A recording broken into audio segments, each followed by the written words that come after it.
अष्टावक्र गीता। राजा जनक और अष्टावक्र संवाद। पहला प्रकरण। जनक उवाच।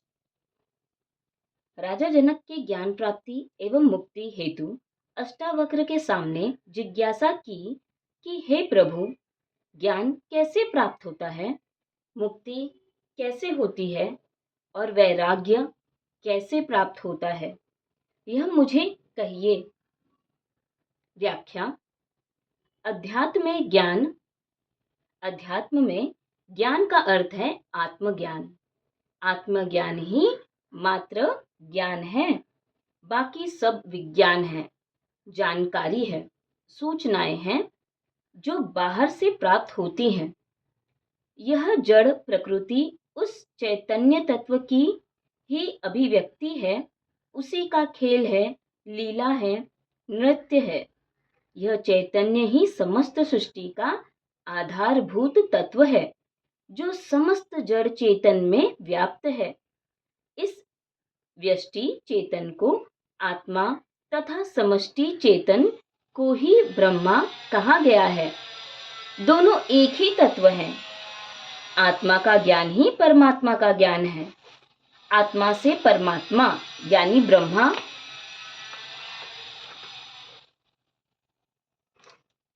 भिन्न नहीं है। इस आत्म तत्व का ज्ञान होने पर सब कुछ जाना हुआ हो जाता है। उपनिषद कहते हैं, यस्मिन् विज्ञाते सर्वमिद विज्ञात भवति। जिसके जानने से सब कुछ जाना हुआ हो जाता है, संपूर्ण सृष्टि का रहस्य ज्ञात हो जाता है, फिर जानने को कुछ बाकी नहीं रहता। मनुष्य शरीर, मन, बुद्धि, अहंकार आदि नहीं, बल्कि आत्मा ही उसका वास्तविक स्वरूप है। वही नित्य, शाश्वत एवं सनातन है। प्रकृति अनित्य है।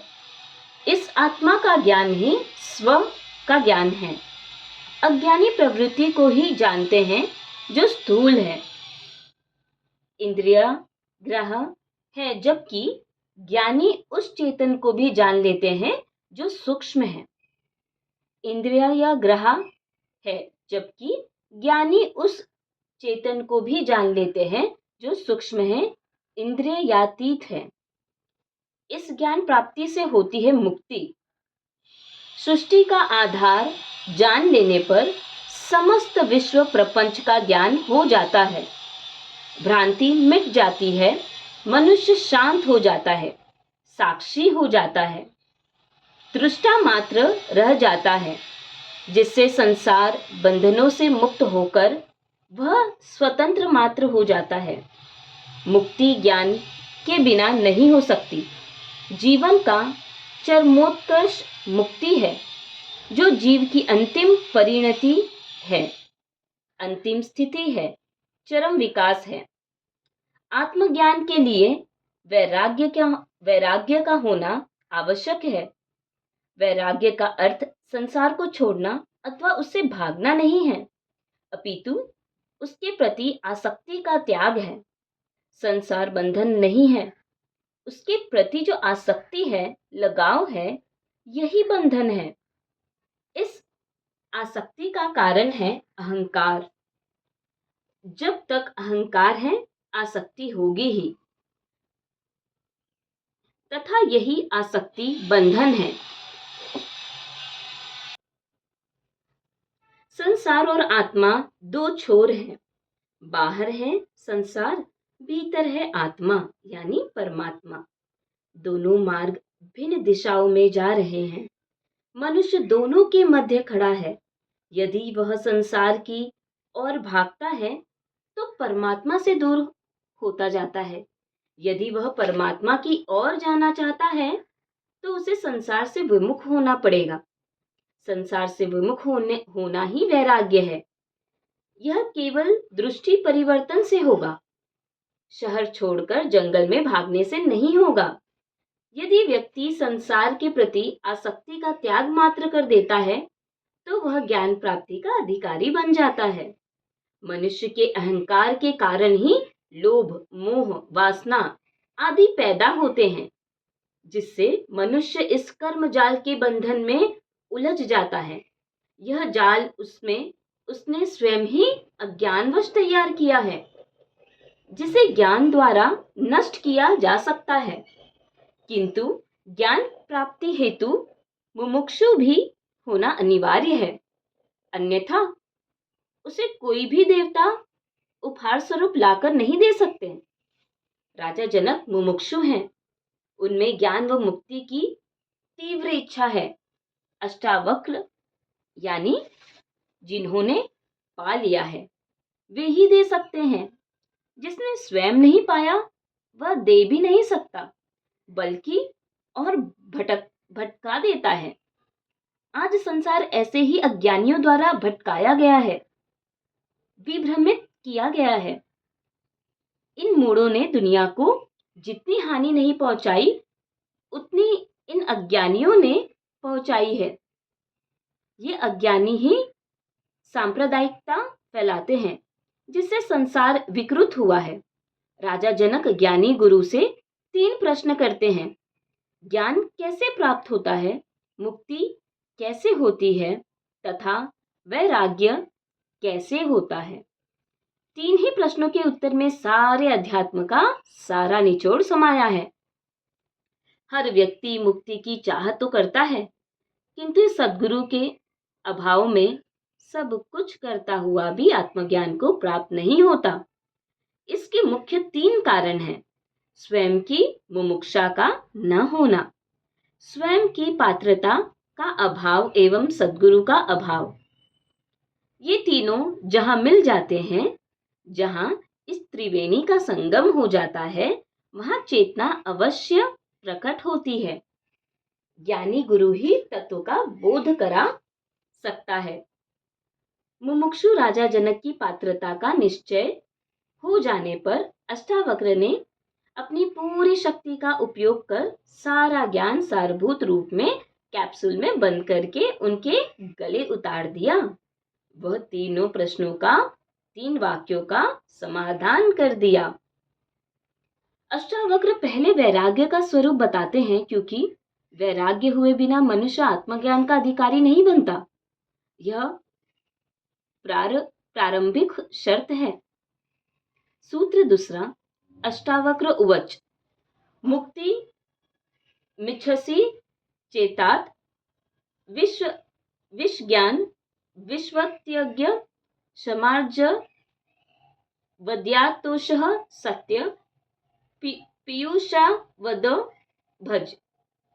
अनुवाद, अष्टावक्र ने कहा है, हे प्रिय, यदि तू मुक्ति चाहता है तो विषयों को विष के समान छोड़ दे और क्षमा, सरलता, दया, संतोष और सत्य को अमृत के समान सेवन कर। व्याख्या, हे प्रिय, अष्टावक्र आयु में कम होते हुए भी ज्ञान वृद्ध है एवं गुरुपद पर आसीन है। राजा जनक शिष्य भाव से जिज्ञासा कर रहे हैं, इसलिए अष्टावक्र उन्हें प्रिय शब्द से संबोधित कर कहते हैं कि यदि तू मुक्ति चाहता है तो इन विषयों को विष के समान छोड़ दे। एक ही वाक्य में वैराग्य का रहस्य प्रकट कर दिया। इंद्रियों द्वारा भोग जाने वाले विषयों में आसक्त होना ही मनुष्य को आत्मज्ञान से वंचित रखता है। ये विषय केवल शरीर और मन को ही तुष्ट कर सकते हैं, आत्मा को नहीं। फिर भोग से कभी वासनाएं तृप्त नहीं होती, बार बार उठती हैं, वह अनेक जन्मों तक चलती रहती हैं, जिससे मनुष्य शरीर व मन ही नहीं है, वह चैतन्य आत्मा है। अतः आत्मज्ञान की इच्छा रखने वाले को इन इंद्रियागत विषयों को विष के समान छोड़ देना चाहिए। इन विषयों के प्रति आसक्ति ही मनुष्य के बार बार जन्म व मृत्यु का कारण बनती है। अतः यह विष के समान है, किंतु विषयों के छोड़ने मात्र से वह आत्मज्ञानी नहीं हो जाता, बल्कि इनसे वह आत्मज्ञान का अधिकारी बनता है। उसमें पात्रता आ जाती है। विषयों को छोड़ने का अर्थ उनके प्रति आसक्ति का त्याग है। ये विषय बंधन नहीं है, उनके प्रति जो आसक्ति है वही बंधन है, जिसे छोड़ने की बात अष्टावक्र कह रहे हैं।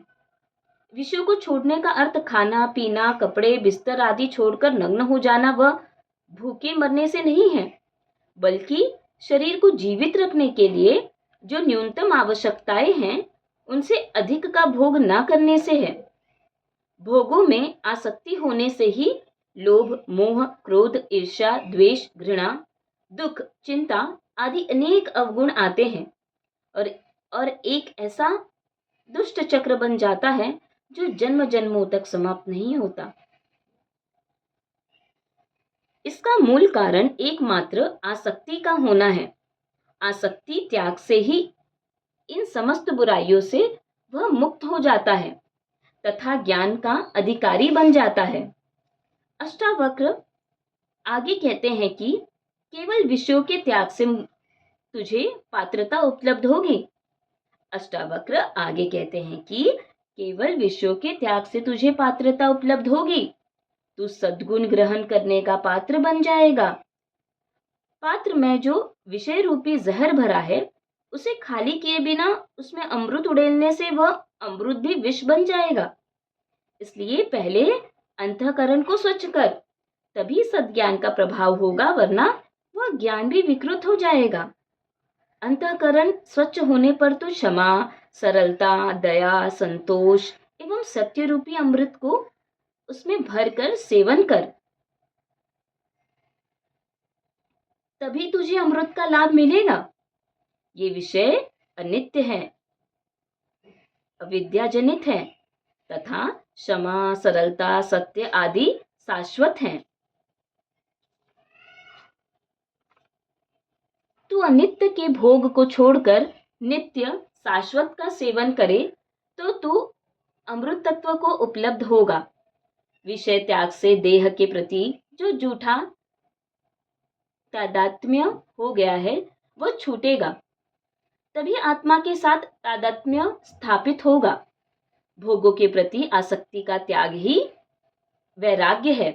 अष्टावक्र अब राजा जनक को अपने स्वरूप का बोध कराते हैं। सूत्र तीसरे का अनुवाद। तू न पृथ्वी है, न जल है, न अग्नि है, न वायु है, न आकाश है। मुक्ति के लिए अपने को इन सबका साक्षी चैतन्य रूप जान। व्याख्या। राजा जनक का पहला प्रश्न है, ज्ञान कैसे प्राप्त होता है। अष्टावक्र पहले ज्ञान की अनिवार्य शर्त वैराग्य की व्याख्या करने के बाद जनक को अपने निज स्वरूप का बोध कराते हैं। वे कहते हैं, मनुष्य शरीर मात्र नहीं है, वह चैतन्य आत्मा है। आत्मा ही उसका वास्तविक स्वरूप है, वही सम्राट है। यह शरीर, मन, बुद्धि आदि उसके भृत्य हैं।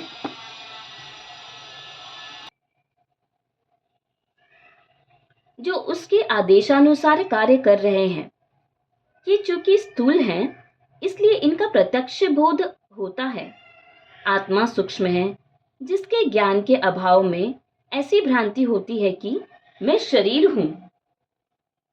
यही अज्ञान है। अष्टावक्र इसी भ्रांति का निवारण करने हेतु कहते हैं कि तू पृथ्वी, जल, अग्नि, वायु, आकाश इन 5 तत्वों से बना भौतिक शरीर नहीं है। ये पंच तत्व भौतिक हैं, अनित्य हैं, नष्ट होने वाले हैं, मृत्यु पर नष्ट हो ही जाएंगे।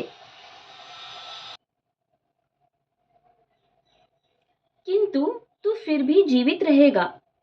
वह मृत्यु के बाद भी तू अपनी अगली यात्रा पर निकल जाएगा। शरीर को पुराने वस्त्र के समान छोड़कर नया वस्त्र धारण कर लेगा। यह शरीर तेरा वस्त्र मात्र है, तू इससे भिन्न है। यह तेरा शरीर भौतिक पदार्थों से बना है। तू घर नहीं है, बल्कि उसमें रहने वाला मालिक है। तो उसमें निवास करने वाला साक्षी चैतन्य रूप है। संपूर्ण भौतिक जगत का आधार यही चैतन्य है। तू भी वही चैतन्य है। अपने को भौतिक शरीर समझने की जो तुझे अनेक जन्मों के अभ्यास के कारण भ्रांति हो गई है, उसे मिटाकर अपने को साक्षी चैतन्य स्वरूप जान। यही ज्ञान है। यदि तू इस समस्त दृश्य प्रपंच का साक्षी दृष्टा बन जाता है तो तुझे आत्मबोध हो जाएगा।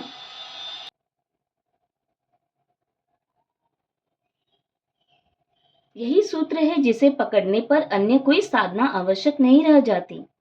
हम कहते हैं यह शरीर मेरा है, मन मेरा है, बुद्धि मेरी है आदि, तो यह मैं कौन है जिसके ये सभी हैं?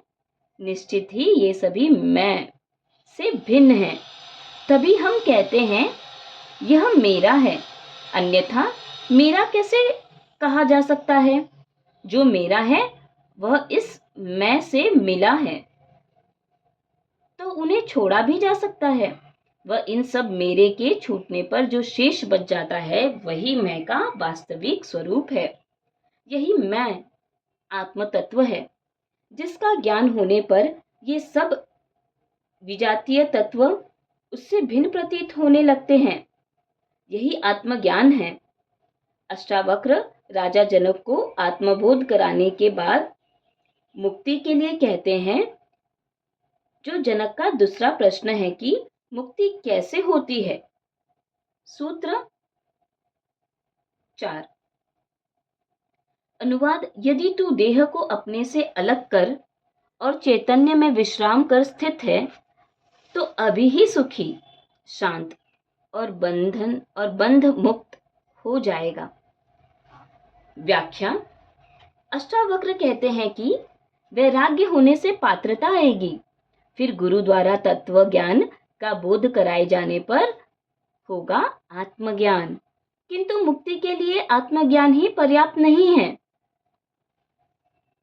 यह निश्चय हो जाना कि मैं शुद्ध चैतन्य आत्मा हूँ, मैं साक्षी हूँ, यह शरीरादि में नहीं हूँ आदि ही मुक्ति के लिए पर्याप्त नहीं है। इस आत्मज्ञान के बाद भी यदि शरीर आदि से तादात्म्य बना रहा तो फिर पुनर्जन्म की संभावना बनी रहती है, अतः उसे भी मुक्ति नहीं कहा जा सकता।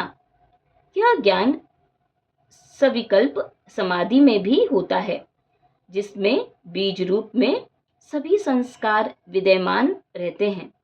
उचित वातावरण मिलने पर वह बीज पुनः वृक्ष बन जाता है। उस बीज को भी नष्ट कर देना निर्विकल्प समाधि है, वही मुक्तावस्था है। अष्टावक्र इसी मुक्ति की बात कह रहे हैं कि तो आत्मज्ञान प्राप्ति के बाद यदि देह से अपनी आसक्ति छोड़कर, उससे तादात्म्य छोड़कर पूर्ण रूपेण चैतन्य आत्मा में विश्राम कर स्थित है तो अभी तू सुखी है, शांत और बंधन मुक्त हो जाएगा। अपने शुद्ध स्वरूप आत्मा को जान लेना ही पर्याप्त नहीं है, उसी में निरंतर स्थित रहना है। यही निर्विकल्प समाधि की स्थिति है, यही मुक्ति है। पतंजलि अष्टांग योग में अंतिम स्थिति में समाधि की बात कहते हैं। अष्टावक्र पहले ही वाक्य में जनक को समाधि का ज्ञान करा देते हैं। शरीर और आत्मा के मध्य ऐसे 7 आवरण हैं। योग शरीर से आरंभ करके एक एक आवरण को विधि पूर्वक खोलकर आत्मा तक पहुंचाता है। अष्टावक्र सीधे आत्मा का बोध कराते हैं। वह बाकी सभी आवरणों को एक ही साथ नष्ट करने की बात कहते हैं। वे कहते हैं कि ये सभी आवरण वास्तविक नहीं है, भ्रांति मात्र है। भ्रांति का विनाश बोध से ही संभव है, वहां क्रिया काम नहीं आएगी। आत्मा के साथ अहंकार जुड़ा है, अहंकार से वासना पैदा होती है, वासना पूर्ति है तो उसे शरीर मिलता है। यदि वासना नहीं है तो शरीर की आवश्यकता ही नहीं थी। योग का केंद्र शरीर है।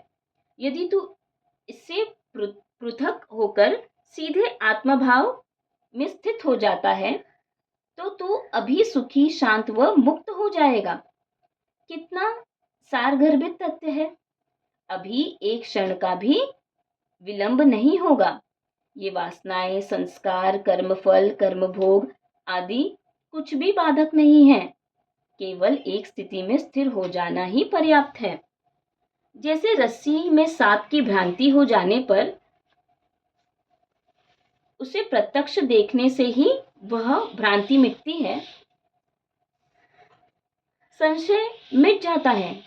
कुछ कर्मकांड, जप तप, मंत्र साधना, हठ योग की क्रियाएं यदि नहीं करनी पड़ती, उसी प्रकार अष्टावक्र आत्मबोध ही पर्याप्त मानते हैं, जिससे समस्त भ्रांतियां मिट जाती हैं एवं मनुष्य मुक्ति को प्राप्त हो जाता है। यह मुक्ति कोई स्थान विशेष नहीं है, न इसको प्राप्त करने के लिए कोई वैतरणी ही पार करनी पड़ती है, बल्कि अपनी वास्तविक स्थिति को जान लेना है, जो प्रत्यक्ष दर्शन से ही संभव है। इसी से समस्त ग्रंथियां खुल जाती हैं। ये सभी ग्रंथियां अज्ञान की ही हैं। शिव गीता में भी कहा गया है, मोक्ष का किसी लोकांतर में, गृह या ग्राम में निवास नहीं है, किंतु अज्ञान रूपी हृदय ग्रंथि का नाश ही मोक्ष कहा जाता है। जो चैतन्य आत्मा में विश्राम कर ठहर गया वही मुक्त है। सभी कर्म शरीर व मन के हैं। जो शरीर और मन के प्रति आसक्ति रखता है, उसी के कर्म बंधन का कारण बनते हैं। आत्मा का कोई बंधन नहीं है, वह करता है ही नहीं, दृष्टा है। दृष्टा कभी कर्म बंधन में नहीं बंधता। ये सभी भोग, कर्म, अहंकार, लोभ आदि शरीर व मन के धर्म हैं, आत्मा के नहीं। जो अपने को आत्मा मानकर शरीर से अपना संबंध छोड़ देता है, वह मुक्त ही है। यही अष्टावक्र का परम उपदेश है। सूत्र 5वां। अनुवाद। तू ब्राह्मण आदि वर्ण नहीं है और ना तो किसी आश्रम वाला है, न आंख आदि इंद्रियों का विषय है, ऐसा जानकर सुखी हो। व्याख्या। अष्टावक्र जी ने 3 ही सूत्रों में राजा जनक के तीनों प्रश्नों ज्ञान, मुक्ति और वैराग्य का स्पष्टीकरण देकर मुक्ति की विधि बता दी। आगे इसकी थोड़ी और व्याख्या करते हैं, जिससे जनक को पूर्ण रूपेण यह तत्व बोध हृदय गमन हो जाए। अष्टावक्र कहते हैं, तू शरीर नहीं है, आत्मा है, जो चैतन्य है, साक्षी है। आत्मा का कोई वर्ण नहीं होता। यह ब्राह्मण, क्षत्रिय, वैश्य, शूद्र नहीं होती। यह तो चैतन्य ऊर्जा मात्र है, जो समस्त प्रकार के जीवों में समान रूप से व्याप्त है। यह आत्मा ना किसी वर्ण वाली है, ना आश्रम वाली है। यह हिंदू, मुस्लिम आदि धर्म वाली भी नहीं है, ना इसकी कोई जाति है, ना लिंग। ये 4 आश्रम, ब्रह्मचर्य, गृहस्थ, वानप्रस्थ एवं संन्यास भी आत्मा के नहीं हैं।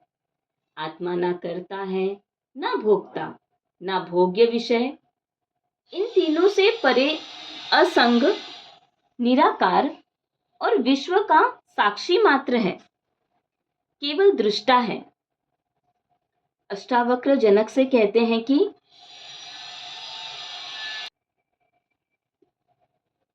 तू वही आत्मा है, ऐसा जानकर सुखी हो।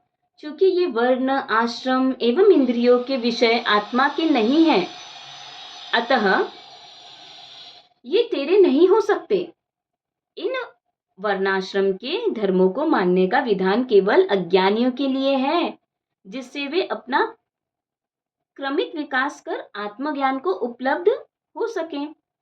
अष्टावक्र जनक को आत्मा के वास्तविक स्वरूप का ज्ञान कराते हुए कहते हैं, तू इसे जान ले और अभी सुखी हो, इसमें देर होती ही नहीं।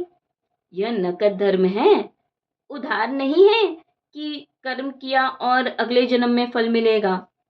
कुछ धर्म कहते हैं यह कलयुग है, यह पंचम काल है, इसमें मुक्ति होगी ही नहीं। कुछ कहते हैं आज से प्रयत्न करना आरंभ करो तो 7 जन्म बाद मुक्ति मिलेगी। कुछ कहते हैं अंतिम तीर्थकर पैगंबर अवतार हो चुके, अब कोई होने वाला नहीं है। परंतु अष्टावक्र बड़ी निर्भीकता से घोषणा करते हैं कि यह सब बकवास है। तू अपने को चैतन्य में स्थिर कर ले और अभी मुक्त हो जा। ऐसी घोषणा कोई भी महापुरुष अवतार या गुरु नहीं कर पाए। बड़ी अद्भुत घोषणा है अध्यात्म जगत की। दीपक जलते ही जैसे एक क्षण में अंधेरा गायब हो जाता है, उसी प्रकार आत्मज्ञान के प्रकाश में अज्ञान रूपी अंधकार एक क्षण में विलीन हो जाता है। सारी भ्रांति मिट जाती है, केवल बोध प्राप्त होता है। राधे राधे। हरे कृष्णा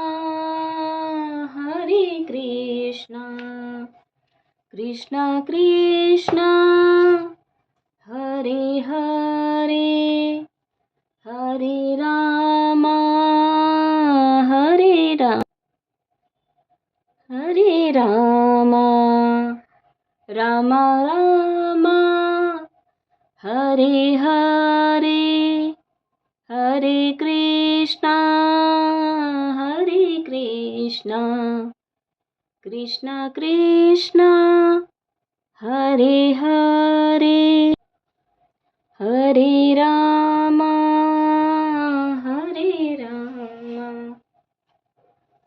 राम राम हरे हरे,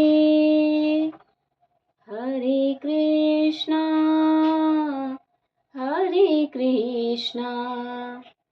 कृष्णा कृष्णा हरे हरे, हरे राम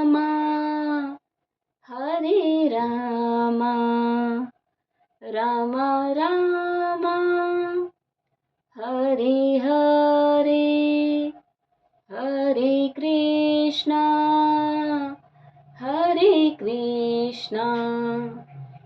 कृष्णा कृष्णा हरे हरे, हरे राम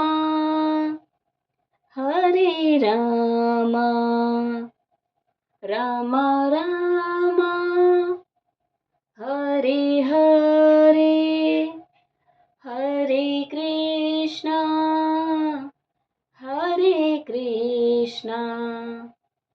कृष्णा कृष्णा हरे हरे, हरे राम राम राम हरे हरे, हरे कृष्णा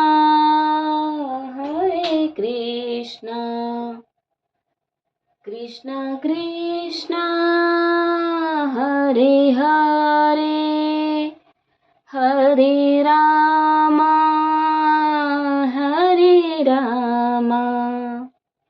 राम राम हरे हरे, हरे कृष्णा कृष्णा कृष्णा हरे